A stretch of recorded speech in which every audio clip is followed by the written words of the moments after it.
नमस्ते बच्चों। इससे पहले हमने देखा था अपना विमेय विश्लेषण विधि देखी थी। और विमेय विश्लेषण विधि से कैसे जो भी हमारे फॉर्मूलेज होते हैं और उनके फॉर्मूले से कैसे हम मान निकालते हैं, वो सारी चीजें हमने इससे पहले देखी थी। हमने कुछ आपको 2-3 न्यूमेरिकल्स भी कराए थे और इसके बाकी के सभी न्यूमेरिकल्स हम अपने लास्ट में देखेंगे। एक दो आपको एग्जाम्पल में बताए थे, क्योंकि वो जो हमने समझाया था उसके हिसाब से हमने उनके एग्जाम्पल दिए थे। अब देखो बच्चों, आगे जो हमारा नेक्स्ट टॉपिक है वो क्या है? यथार्थता, यंत्रों की परिशुद्धता एवं मापन। देखो, नाम से थोड़ा आपको टिपिकल लग रहा होगा कि ये क्या शब्द आ गए। इसको थोड़ा हम एक्सप्लेन करते हैं, तब आपको आसानी से समझ में आ जाएगा। देखो बच्चों, ठीक है, यहाँ पे यथार्थता व परिशुद्धता मापन। देखो, मापन का मतलब हम किस चीज का मापन कर रहे हैं। जब भी हमारे पास कोई एपरेटस होता है या कोई यंत्र होता है, सिंपल सी चीज ले लो, जब हम इस स्केल से इसका हम क्या करें, स्केल लिया और हमें इसकी लंबाई नापनी की, इसकी इस पेन की लंबाई कितनी है, हमने स्केल लिया और इसका मापा। जरूरी नहीं कि इसकी एक्चुअल लंबाई सपोज यहाँ पर कितनी है, 10 सेंटीमीटर है, 15 सेंटीमीटर सपोज। लेकिन जब हमने इसको मापा तो हमारे पास का एक बार तो हमारे पास 15.2 आ रही है, एक बार इसकी लंबाई कितनी आ रही है, 15.3 आ रही है, एक बार इसकी लंबाई हमारे पास 14.9 आ रही है। इट मीन्स हमारे पास इसकी जो वास्तविक लंबाई है वो लंबाई प्राप्त नहीं हो रही और ये विभिन्न मान प्राप्त हो रहे हैं। तो हमें क्या मिल रही है, मापन में क्या मिल रही है, त्रुटि प्राप्त हो रही है। क्या मिल रही है, वास्तविक मान से जो मापित मान है वो वास्तविक मान के समान प्राप्त नहीं हो रहा। एक्चुअल वैल्यू तो इसकी क्या थी, 15 सेंटीमीटर, लेकिन जब हमने इसको स्केल से मापा तब हमारे पास इसकी एक्चुअल वैल्यू नहीं मिल रही। कभी हमें 15.1 मिल रहा है, कभी 15.2 हम माप रहे हैं। इट मीन्स कि यहाँ पर इसको समझाने के लिए सबसे पहले हमें क्या देखना पड़ेगा कि त्रुटि किसे कहते हैं, किसे क्या कहते हैं, त्रुटि। देखो बच्चों, त्रुटि मतलब देखो क्या होता है कि जो भी यंत्र है, किसी भी यंत्र के द्वारा अगर किसी भी वस्तु को मापा जाए, यदि किसी भी यंत्र के द्वारा किसी भी वस्तु को मापा जाए और उसको मापने पर उसके वास्तविक मान से उसमें जितनी भी अनिश्चितता प्राप्त होती है वो उसकी क्या कहलाती है, त्रुटि कहलाती है। तो त्रुटि की सिंपल सी परिभाषा क्या हो जाएगी कि किसी मापित मान में अनिश्चितता, वास्तविक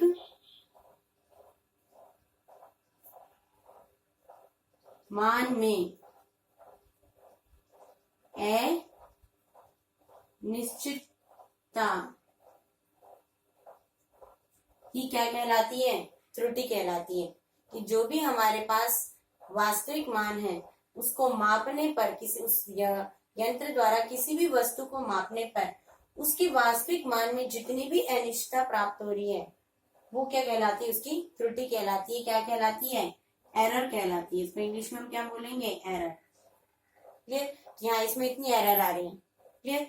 तो अब यहाँ पे देखो, यथार्थता और परिशुद्धता क्या है कि जब भी हम किसी वस्तु को माप रहे हैं, अब देखो बच्चों, आगे आप प्रैक्टिकल करोगे, जब भी आप किसी वस्तु को मापने के लिए आप लोग बोलेंगे, रीडिंग लेने के लिए बोलेंगे, तो जब भी आप मापोगे जरूरी नहीं कि हमेशा आपका एक्चुअल वैल्यू है, और एक्चुअल वैल्यू कभी भी नहीं आ सकती, वास्तविक मान कभी भी नहीं आता। क्योंकि जब भी जो यंत्र बनता है, यंत्र बनते समय उसके वातावरण के कारण उसमें कोई ना कोई त्रुटि रह जाती है, या बनाते समय उसमें कुछ त्रुटि रह जाती है, या फिर जब हम काम करते हैं तब हमारे व्यक्तिगत त्रुटि रह जाती है, हमें करने में हमसे कोई गलती हो जाती है, तब उसमें कोई एरर आ जाती है।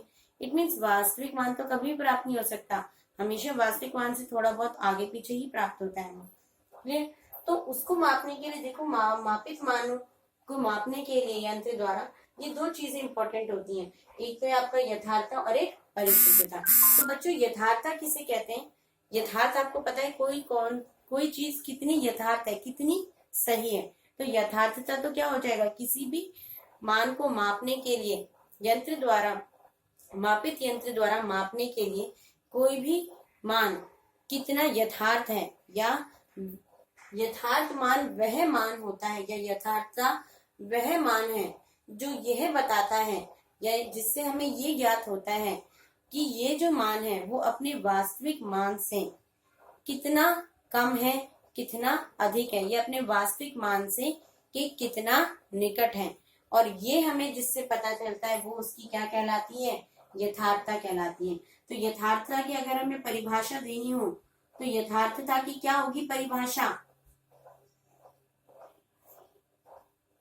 वह मान जिससे यह ज्ञात होता है कि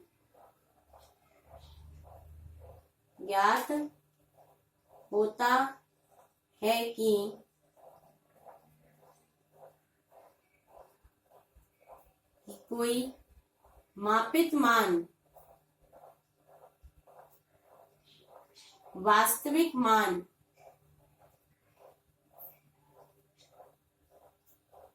के कितना निकट है,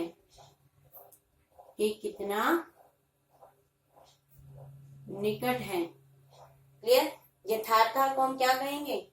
यथार्थता वह मान जिससे यह ज्ञात होता है कि कोई मापित मान वास्तविक मान के कितना निकट है। ये हमें जिससे पता चलता है वो उसकी क्या कहलाती है? यथार्थता कहलाती है। तो अब परिशुद्धता किसे कहेंगे? तो परिशुद्धता देखो बच्चों क्या होता है कि कोई भी मान, ये वह मान होता है जिससे हमें ये ज्ञात होता है कि कोई भी मापित मान अपने वास्तविक मान से कितना विभेदित है या कितनी सीमा तक जा सकता है, कि इस यंत्र की, मापित यंत्र की सीमा कितनी है, उसे किस सीमा तक हम माप सकते हैं, उसकी विभेदनता मतलब उसकी वास्तविक मान से हम उसे कितना डिफर करके, कितना अंतर करके उसे माप सकते हैं, वो क्या कहलाती है? उसकी विभेदनता कहलाती है या सीमा कहलाती है। तो परिशुद्धता क्या हो जाएगी? परिशुद्धता वह मान है जिसके द्वारा यह ज्ञात होता है कि कोई भी मापित यंत्र के द्वारा मापा गया कोई भी मान या मापित यंत्र को किस सीमा तक या किस विभेदन तक मापा जा सकता है। ये हमें किसके द्वारा पता चलता है? परिशुद्धता के द्वारा। तो परिशुद्धता की परिभाषा क्या हो जाएगी? परिशुद्धता मतलब वह मान जिससे यह ज्ञात होता है कि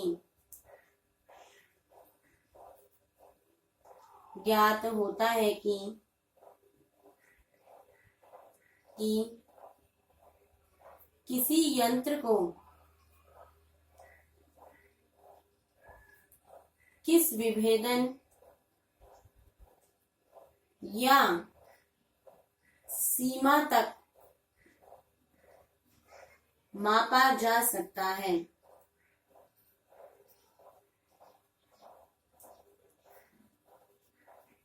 क्लियर स्टूडेंट्स? तो परिशुद्धता क्या है? वह मान है जिससे यह ज्ञात होता है कि किसी भी यंत्र को किस विभेदन, ये दो इंपॉर्टेंट है, किस विभेदन या सीमा तक। आपको पता है ना, जैसे हमें एक लिमिट दे देते हैं कि हाँ भाई इस चीज को हम इस लिमिट तक ही क्या कर सकते हैं? माप सकते हैं। इसके ज्यादा बढ़ाओगे तो आउट ऑफ स्केल चला जाएगा, वो उसके आगे वो उस रीडिंग नहीं देगा। एक चीज की क्या होती है? एक लिमिट होती है। हाँ भाई ये रस्सी है, ये रबर है जो इतनी दूरी तक खींच सकता है, उसके बाद इसे हम और नहीं खींच सकते। उसके बाद अगर ज्यादा खींचेंगे तो फट जाएगा। ऐसे हम क्या करते हैं, हमारे पास कोई स्केल होता है, हम बोलते हैं कि भाई ज्यादा पावर मत लगाना, नहीं तो फिर ये क्या हो जाएगा? टूट जाएगा।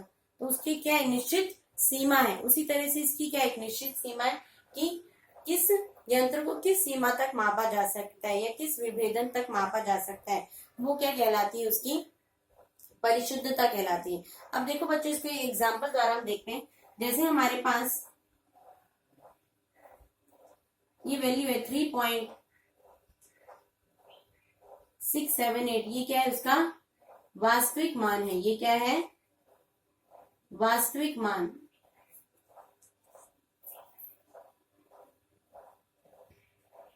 क्लियर बच्चों? ये हमारा वास्तविक मान था।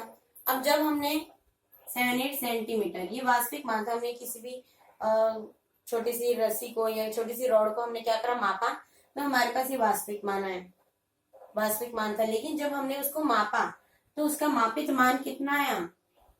मापने पर उसका मापित मान आया हमारे पास, एक बार तो मापित मान आया 3.5। क्लियर? एक बार मापने तो मापने पे मापित मान कितना आया 3.5, और दूसरी बार हमने जब मापा तो उसका मान आया 3.35। क्लियर। एक बार हमने मापा तो 3.5 आया सेंटीमीटर मान, और दूसरी बार मापा तो हमने कितना है 3.35। मतलब ये वाला जो हमने रीडिंग निकाली ये एक ऐसे यंत्र से निकाली जिसकी विभेदनता कितनी थी, जिसमें वो कितना अंतर कर रहे हैं, इसमें लगभग 0.1 सेंटीमीटर 0.1 सेंटीमीटर का अंतर है। ये 0.1 सेंटीमीटर से भी छोटी वैल्यू को क्या कर सकते हैं, माप सकता है, उसके द्वारा हमने इसे मापा। क्लियर। तो हमारे पास यहाँ पे मान कितना है 3.5 सेंटीमीटर, और जब हमने एक ऐसे यंत्र के द्वारा मापा उससे हमारे पास 3.35 आया। तो इन दोनों में से कौन सी वैल्यू इस वास्तविक मान के निकट है, किसकी वैल्यू वास्तविक मान के निकट है, इस वाले की है। इट मीन्स, और यही हमारी यथार्थता है। यथार्थता क्या बताती है कि वही मान हम लेंगे जो कि वास्तविक मान के क्या हो, ज्यादा निकट हो। तो वास्तविक मान के निकट कौन सी वैल्यू है, वास्तविक मान के निकट वैल्यू है हमारी कौन सी 3.5। क्लियर। तो 3.5 क्या है हमारी वास्तविक मान के ज्यादा निकट है। तो ये क्या हुआ, अधिक यथार्थ हुआ, और ये क्या हुआ, कम यथार्थ। क्लियर है बच्चों, ये तो क्लियर होगा आपको। जो मान मापित मान वास्तविक मान के अधिक निकट है वो तो अधिक यथार्थ हुआ, और जो कम निकट है वो कम यथार्थ हुआ। क्लियर। और अब इसकी परिशुद्धता कैसे बताएंगे, कौन सा कितना अधिक परिशुद्ध है। परिशुद्धता अगर हमें बतानी है तो ये वाला जो हमने यंत्र लिया था इसमें तो कितने का डिफरेंस आ रहा था 0.1 का, और इसमें कितने का डिफरेंस आ रहा है लगभग 0.178 का। इसमें डिफरेंस आ रहा है 0.328 का। क्लियर। 0. इसमें अंतर देखो कितना आ रहा है 3.678, और 3.5 को माइनस करो कितना आएगा 0.178, और इसमें अंतर कितना आ रहा है 0.328। क्लियर। जब हमने अंतर देखा तो हम देख रहे हैं कि इसकी तो परिशुद्धता क्या हो रही है, इसकी यथार्थता जितनी अधिक है उसकी परिशुद्धता क्या हो रही है, उतनी ही कम आ रही है। ठीक है, क्योंकि इसमें हमारे पास एक ही डेसिमल प्लेस तक मान प्राप्त हो रहा है, और यहाँ पर हमारे पास जो मान प्राप्त हो रहा है ये 2 डेसिमल प्लेस तक मान प्राप्त हो रहा है। तो इसमें परिशुद्धता की सीमा अधिक बता रहा है हमें, और ये हमें सीमा क्या बता रहा है, कम बता रहा है। इट मीन्स जो अधिक यथार्थ है वो हमें तो कैसा प्राप्त हो रहा है, कम परिशुद्ध प्राप्त हो रहा है, और जो कम यथार्थ है वो अधिक परिशुद्ध प्राप्त हो रहा है। वो कैसा प्राप्त हो रहा है, अधिक परिशुद्ध प्राप्त हो रहा है। इट मीन्स कि हमारे पास ये दोनों कंडीशन एक साथ नहीं लेके चल सकते। जो हमें अधिक यथार्थ प्राप्त होता है उसकी परिशुद्धता कम प्राप्त हुई, और जो कम यथार्थ है उसकी परिशुद्धता अधिक है। इट मीन्स परिशुद्धता का मतलब क्लियर हो गया बच्चों आपको।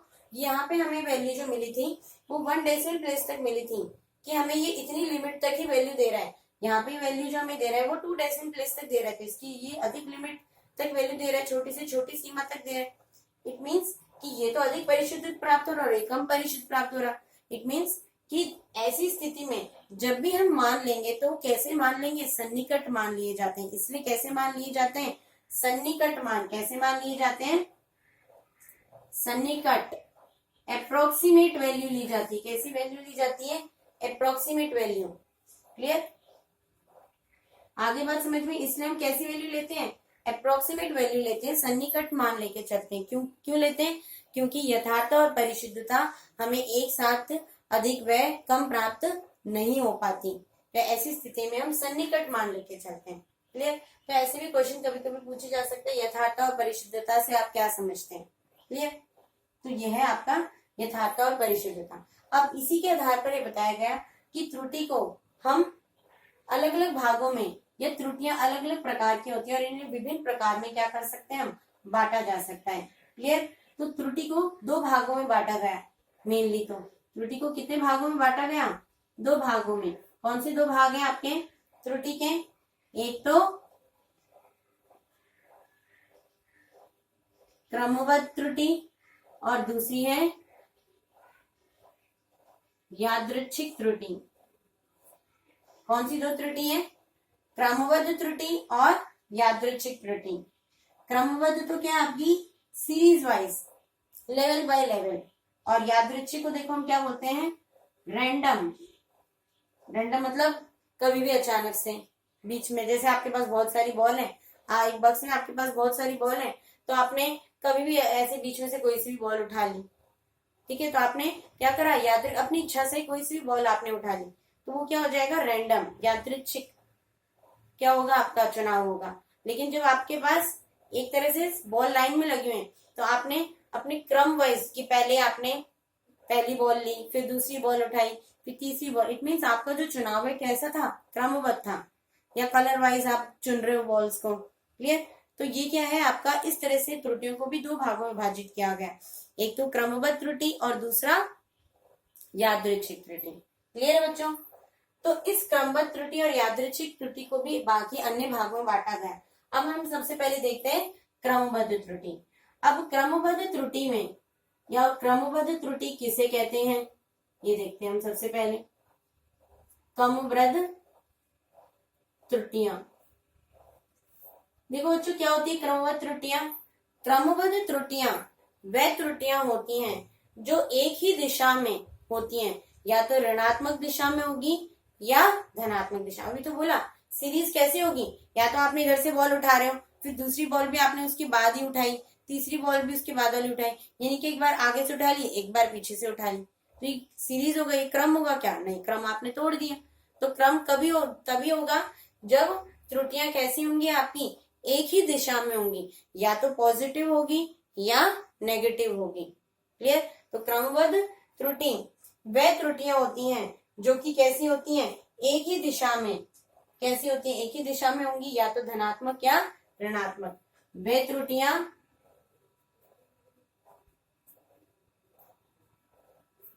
जो एक ही दिशा में, धनात्मक या ऋणात्मक हो, क्रमबद्ध त्रुटियां कहलाती हैं। क्लियर है बच्चों? या तो वो इसी दिशा में क्रम त्रुटियां हो, या इसी दिशा में हो, या तो इसी दिशा में त्रुटियां देख रहे हो आप, या केवल इसी दिशा में देख रहे हो, तो ऐसी त्रुटियां क्रमबद्ध, मतलब एक के बाद एक के बाद एक, सीरीज वाइज क्रम से आप त्रुटियां अगर आपको प्राप्त हो रही है तो वो क्या कहलाती है? क्रमबद्ध त्रुटियां कहलाती हैं। अब क्रमबद्ध त्रुटियों के अंतर्गत भी हमारे पास 3 त्रुटियां होती हैं। कौन कौन सी त्रुटियां होती हैं? पहली तो यंत्रगत त्रुटि, दूसरी होती है हमारी प्रायोगिक त्रुटि, और तीसरी होती है हमारी व्यक्तिगत त्रुटि। ये सीरीज वाइज हमारे पास 3 त्रुटियां किसके अंतर्गत रखी गई? क्रमबद्ध त्रुटि के अंतर्गत। कौन सी 3 त्रुटियां हमारे पास? कौन सी 3 त्रुटियां हैं? एक तो यंत्रगत त्रुटि, प्रायोगिक त्रुटि और व्यक्तिगत त्रुटि। ये 3 त्रुटियां क्रमबद्ध त्रुटि के अंतर्गत आती हैं। अब देखो नाम से पता चल रहा है बच्चों, देखो आपको यंत्रगत त्रुटि, प्रायोगिक त्रुटि और व्यक्तिगत। यंत्रगत मतलब जो भी हम यंत्र यूज कर रहे हैं, जो हमारा मापित यंत्र है, उसके अंदर जो भी त्रुटि होगी वो यंत्रगत त्रुटि होगी। प्रायोगिक त्रुटि प्रयोग करने के दौरान जो त्रुटि होंगी वो प्रायोगिक त्रुटि होंगी। व्यक्तिगत त्रुटि जो एक पर्सनल व्यक्ति के द्वारा जो त्रुटि हो रही है वो व्यक्तिगत त्रुटि होंगी। अभी किस किस प्रकार से हो सकती है वो देखते हैं। तो यंत्रगत त्रुटि देखो कैसी त्रुटि होंगी कि जो भी आपने एपरेटस, जो आपका उपकरण है, जो आप उसको हम यूज कर रहे हैं, तो उसमें कैसी कैसी या तो उसको बनाते समय कोई उसमें गड़बड़ हो गई है तो वो यंत्रगत त्रुटि हो गई, या जब हम रीडिंग ले रहे हैं तो जो आपका रीडिंग स्केल होता है ना, इस तरह से स्केल होता है, रीडिंग स्केल होता है ऐसे ऐसे। अब यहाँ पे 0 से स्टार्ट है, अब सुई जो है आपकी वो यहाँ पे 0 पे होनी चाहिए निडल, लेकिन सुई 0 पे ना होके थोड़ी सी यहाँ आगे है, या थोड़ी सी आगे या थोड़ी सी पीछे। तो जब भी आप रीडिंग लोगे तो आपकी रीडिंग एक्यूरेट आएगी या उसमें त्रुटि आएगी? जितनी आगे है उतना ही वो आगे वहां दिखाएगा रीडिंग। क्लियर? तो ये कैसी त्रुटि हो गई? इसमें 0 एरर हो गई, शून्यांक त्रुटि प्राप्त हो रही है, हमें 0 एरर मिल रहा है हमें। क्लियर? क्योंकि यंत्र बनाते समय या उस यंत्र को बनाते समय या बनने के बाद उसमें ये सुई जो थी वो थोड़ी सी आ गई, तो यंत्र की त्रुटि है ये, आपकी वजह से कोई भी त्रुटि उत्पन्न नहीं होती। ये उपकरण की जो ये इस प्रकार की त्रुटि होगी शून्यांक त्रुटि होगी। क्लियर? या उस यंत्र के अभिलक्षणों के कारण जो त्रुटि होगी वो कैसी त्रुटि कहलाएगी? इस प्रकार की त्रुटि कहलाएगी, वंशानुगत त्रुटि कहलाएगी। दूसरा हमारा अपूर्ण अभिकल्पना के कारण, मतलब कि जो भी हमारे यंत्र बनना था वो पूर्ण रूप से नहीं बन पाया, उसमें कुछ ना कुछ कमी रह गई। क्लियर? जो हमें पूरा उपकरण बनाना था उसमें कुछ ना कुछ क्या रह गई? कमी रह गई, तो त्रुटि कैसी होगी? यंत्रगत त्रुटि आएगी। क्लियर? तो शून्यांक त्रुटि, जीरो एरर समझ में आ गया, एकदम सुई जीरो पर नहीं तो शून्यांक त्रुटि हो गई। अपूर्ण अभिकल्पना के कारण त्रुटि जो उत्पन्न हो रही है, उपकरण को बनाते समय जो त्रुटि हो गई वो कौन सी त्रुटि के अंतर्गत आएगी? यंत्रगत त्रुटि के अंतर्गत। तो ऐसी जो त्रुटियां होंगी वो यंत्रगत त्रुटि कहलाएंगी। क्लियर? अब प्रायोगिक त्रुटि कैसी त्रुटि होती है कि प्रयोग करने के दौरान जो भी व्यक्ति या हम जब भी क्या करेंगे, प्रैक्टिकल कर रहे हैं, प्रयोग कर रहे हैं, तो हमें तो बोला है कि हाँ भाई रूम टेम्परेचर पे करना है, लेकिन क्या वो रूम टेम्परेचर है? जब वहां प्रयोग करते हैं, बुक्स में तो एक्यूरेट लेबोरेटरी होती है, उसमें जो टेम्परेचर होता है वो टेम्परेचर लिखे रहते हैं, लेकिन जब हम वो प्रयोग कर रहे हैं तब हमारे पास जो लैब है वहां पर वो वातावरण नहीं होता, कभी ठंडा है कभी गर्म है, तो टेम्परेचर का उस पर क्या पड़ रहा है? प्रभाव पड़ रहा है, वातावरण का प्रभाव पड़ रहा है। तो प्रयोग करने के दौरान वातावरण के कारण उसकी रीडिंग में या उसके प्रेक्षणों में जो भी त्रुटि उत्पन्न हो रही है, वो जिस भी कारण उत्पन्न हो रही है वो प्रायोगिक त्रुटि हो रही है। कैसी त्रुटि कहलाएगी? प्रायोगिक त्रुटि। कि प्रयोग करने के दौरान वातावरण के कारण उत्पन्न होने वाली त्रुटि प्रायोगिक त्रुटि कहलाती है। क्लियर? व्यक्तिगत त्रुटि। व्यक्तिगत त्रुटि कैसी त्रुटि होती है? व्यक्तिगत त्रुटि वह त्रुटि होती है जो खुद उस प्रेक्षक के द्वारा, जो मतलब ऑब्जर्वर है, जो आप खुद व्यक्ति है, बालक है, जो वो प्रैक्टिकल कर रहे हैं, तो उसने पूर्वाग्रह के कारण, उसकी पूर्वाग्रह के कारण बार बार त्रुटि हो रही है, मतलब बार बार रिपीट कर रहा है, रीडिंग को बार बार ले रहा है, मतलब एक बार उसने सही से नहीं ले पाया, दोबारा लिया, तिबारा लिया, 3-4 बार रिपीट कर रहे हैं, तो हम जरूरी नहीं कि हर बार एक ही रीडिंग आए, हर बार क्या होगी? अलग अलग रीडिंग आएगी। तो बालक के पूर्वाग्रह, पूर्वाग्रह का मतलब होगी बार बार रिपीट करने के कारण क्या होगी? जो त्रुटि उत्पन्न हो रही है वो कैसी त्रुटि होगी? व्यक्तिगत त्रुटि होगी। दूसरी की प्रेक्षण लेते समय आपका ध्यान कहीं और है, आपने सही से रीडिंग नहीं ली, स्केल थोड़ा सा आगे था, स्केल यहाँ पे था, आपने इसको यहाँ पढ़ लिया, यहाँ पे 2 पे था, आपने इसको 2.9, यहाँ पे आपने 1.9 पढ़ लिया। तो ये क्या है? प्रेक्षण लेते समय प्रेक्षक द्वारा हो ली गई असावधानियों के कारण जो त्रुटि होती है वो व्यक्तिगत त्रुटि होती है। और इसमें जितनी भी कर सकते हैं कि उसने उपकरण को सही से नहीं पकड़ा, थर्मामीटर होता है उसके बल्ब को हाथ नहीं लगाना होता, बच्चों ने बल्ब को हाथ लगा दिया तो उसके कारण उसका टेम्परेचर पहले ही बढ़ गया, तो वो वहां उसका टेम्परेचर तो दे ही नहीं रहा, तो ऐसी त्रुटियां हो गई। या आपने उसको ऑन ही नहीं करा स्विच को और ऐसी रीडिंग ले रहे हो, ठीक है, या आपने कनेक्शन जो लगाए हैं, तार जो लगाए हैं, वोल्टे फुल्टे लगा दिए, उसके कारण आपकी रीडिंग नहीं आ रही। तो ऐसी कई जो त्रुटियां वो किसके अंतर्गत आएंगी? व्यक्तिगत त्रुटि के अंतर्गत आएंगी। क्लियर? तो इसमें कौन कौन सी त्रुटियां हमें पढ़नी है? क्रमबद्ध त्रुटियों में यंत्रगत त्रुटि, प्रायोगिक त्रुटि और व्यक्तिगत त्रुटि। तो यंत्रगत त्रुटि कैसी त्रुटि हो जाएगी? कैसी त्रुटि हो जाएगी?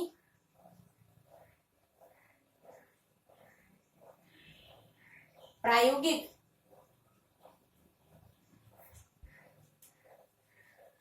अभिकल्पनाओं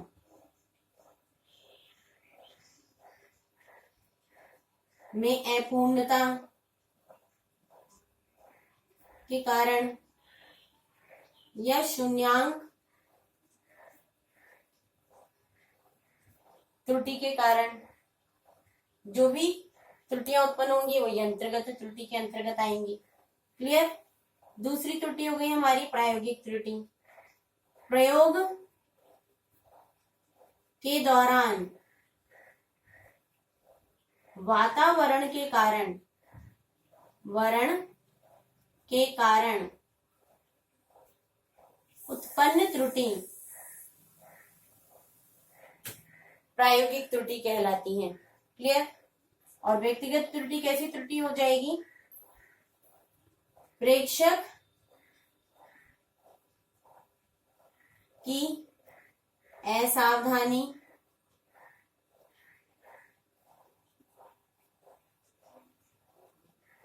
पूर्वाग्रह व सीमित ध्यान के कारण उत्पन्न त्रुटि व्यक्तिगत त्रुटि के अंतर्गत आएंगी। तो इन 3 प्रकार की त्रुटियों को हम किसमें देखते हैं? क्रमबद्ध त्रुटियों में देखते हैं। क्लियर? इसके बाद हमारी एक छोटी सी जो त्रुटि है वो हमें इसके अंदर ही देखेंगे, जो क्रमबद्ध त्रुटि के अंतर्गत भी आती है और एक तरीके से यादृच्छिक त्रुटि के अंतर्गत भी आती है, जो कि है हमारा अल्पतमांक। अल्पतमांक जिसको कि हम बोलते हैं लीस्ट काउंट। ये लास्ट है बच्चों, यादृच्छिक हम बाद में देखेंगे। अल्पतमांक के लीस्ट काउंट क्या होता है कि किसी भी यंत्र को मापने के लिए या किसी भी यंत्र द्वारा किसी भी वस्तु को मापने के लिए वह छोटी से छोटा माप क्या कहलाता है? उसका अल्पतमांक कहलाता है। किसी भी माप स्केल का वह छोटे से छोटा मान क्या कहलाता है? उसका अल्पतमांक। नाम से पूछा है अल्प मतलब उसे छोटे से छोटा कहाँ तक माप सकते हैं, उसका अल्पतमांक कहलाएगा। तो किसी भी मापित यंत्र, किसी भी मापित यंत्र का वह छोटे से छोटा मान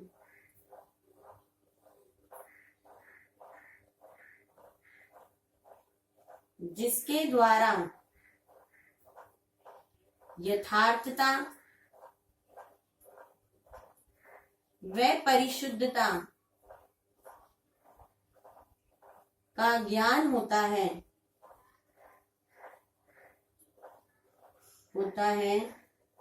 अल्पतमांक कहलाता है, लीस्ट काउंट कहलाता है।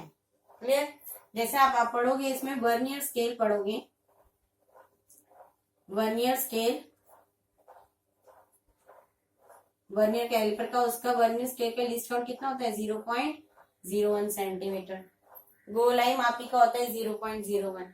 इट मीन्स यहाँ पर देखो जो स्केल था इसका सब मतलब जितना भी सबसे छोटा जो गैप होगा वो कितना है वो 0.01 सेंट। इसको मापते कैसे हैं कि जितना जो भी आपके पास स्केल होता है, मतलब ये 1 से लेकर कहाँ तक है? 10 तक है।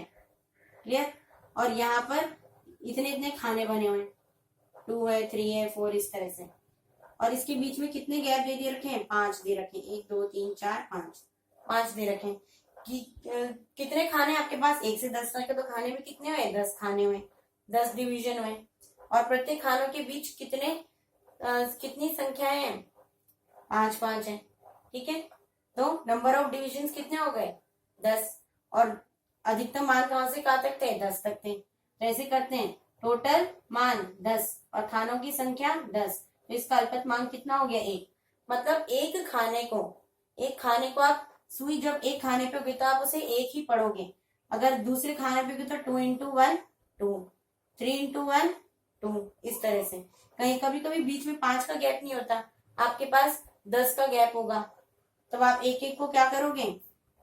कितने? 10। अब इसमें 10 थे और बीच बीच में 5 खाने, अगर 10 है और बीच में खाने कितने थे? 10 थे, तो 1 हो गया। अगर टोटल 10 है और बीच में खाने कितने हैं? 5 है, मतलब गैप कितने का है? 5 का है। तो नीचे क्या रखोगे? 5 रखोगे, तो अब कितना हो गया हमारे पास? 2 हो गया। इट मीन्स अगर सुई पहले खाने पे होगी तो उसको तो 1 पढ़ेंगे, दूसरे खाने पे होगी तो उसको क्या पढ़ेंगे हम? दूसरे खाने पे होगी तो सिर्फ खाना गिनना है हमने और इंटू लीस्ट काउंट, तो 2 into 2 4 पढ़ेंगे हम। क्लियर? तीसरे खाने पे होगी तो 3 into 3 5। क्लियर? अब जैसे अब दूसरे खाने पे होगी तो 2 into 5 10 पढ़ेंगे। क्लियर? तो ये क्या हमारा लीस्ट काउंट है। जब आप प्रैक्टिकल करोगे तब ये और अच्छे से आपको समझा दिया जाएगा। इसके बाद हमारे यादृच्छिक, जो हम अपने नेक्स्ट लेक्चर में पढ़ेंगे। क्लियर बच्चों?